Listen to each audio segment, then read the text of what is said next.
Can someone please explain to me why we have to deal with a system that has an all or nothing mentality? Why in 2026 can't our representatives remove one line or area from a bill without jeopardizing the whole thing? Why they continue to stack an agenda that isn't a must-pass bill? Why Congress doesn't want you to know about the line item veto? Imagine your boss hands you a contract. 3,000 pages long. 24 hours to read it. You can't change a single word, you either sign the whole thing, or the company shuts down. You'd sign it. You'd have no choice. Now imagine that buried on page 1847, sandwiched between two critical clauses your organization desperately needs, is a provision that quietly funnels $500,000 to build a teapot museum.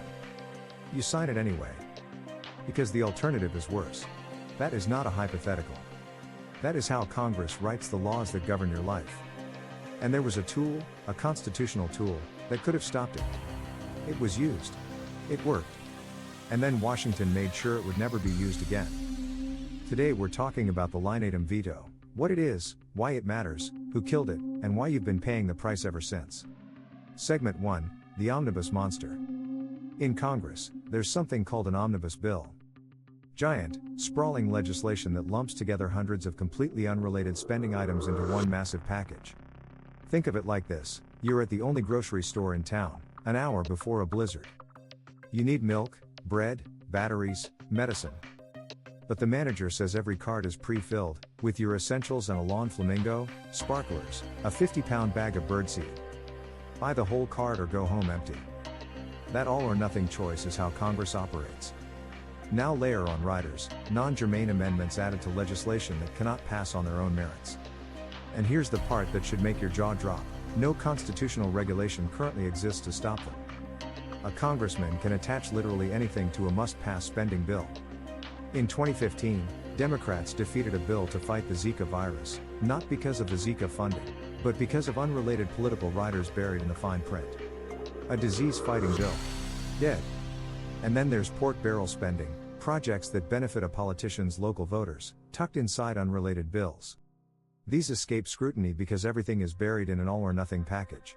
Real examples: the Big Dig in Boston, estimated at $2.8 billion, ballooned past $14 billion. A $398 million bridge in Alaska to an island with roughly 50 people, the infamous Bridge to Nowhere.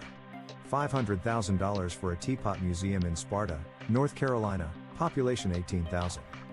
The 2022 Omnibus, 2,741 pages, over 4,000 earmarks totaling $8 billion. One analyst put it plainly: a bill so long that nobody can read it is pretty likely to escape scrutiny. That's not a bug. That's a feature.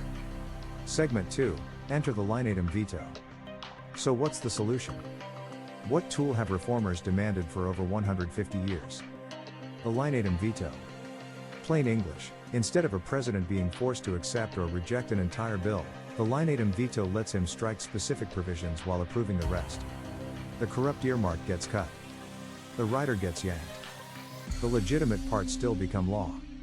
And at least 11 presidents from both parties have demanded this authority, from Ulysses Grant all the way to Bill Clinton.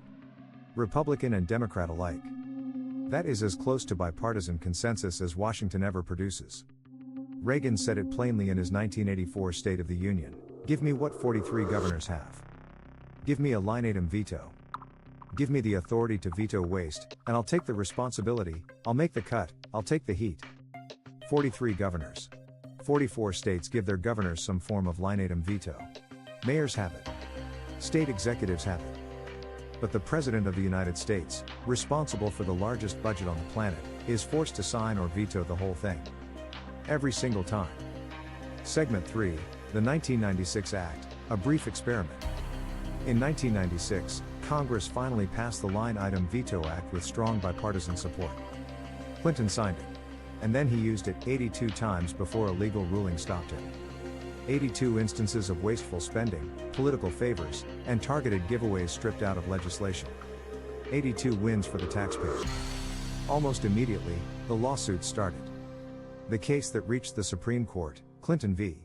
City of New York, 1998, was brought on behalf of New York City and a group of Idaho potato growers who'd benefited from provisions Clinton vetoed. Potato growers. Fighting before the Supreme Court to stop a president from cutting government waste. In a 6-3 decision, the court struck it down.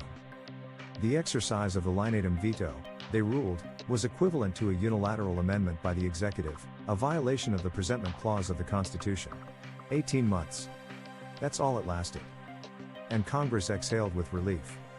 Segment 4, the constitutional path forward. Now, I want to be intellectually honest. The Supreme Court made a legitimate legal argument. Giving one person unilateral power to strike provisions from enacted legislation is a real separation of powers concern. But here's what the ruling actually said: that particular version was unconstitutional. It did not say a lineatum veto is permanently impossible. And the path forward has been visible ever since. The revised proposal works like this: the President identifies wasteful spending and sends it back to Congress. Both chambers vote within 10 days, simple majority, no filibuster. If they agree it's waste, it's cut. That's not executive overreach. That is two branches of government working together to clean up legislation. But here's the most important part: even if Congress can vote it down, it still forces something Washington desperately avoids: a public vote. Right now, every earmark, every rider, every bridge to nowhere hides inside a 1,000-page bill. No one goes on record defending it alone.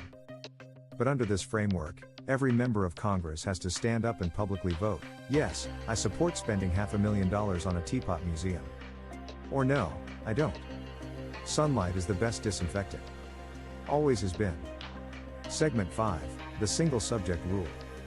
One closely related reform deserves a mention: the single subject rule. One bill, one subject. You want to fund the military? Write a bill about the military. You want to fix a tax provision? Write a bill about the tax provision. You don't get to bury the Teapot Museum inside the Defense Authorization Bill. Many states already have this. A lineatum veto and a single subject rule together form a 1-2 punch. One prevents bills from being stuffed in the first place, the other gives the executive a scalpel to cut what slips through anyway. Neither idea is radical. Neither is partisan. Both are common sense. Segment 6, why Congress doesn't want this. So if this is so logical, if 11 presidents from both parties supported it, if 44 states already use it, why hasn't it happened?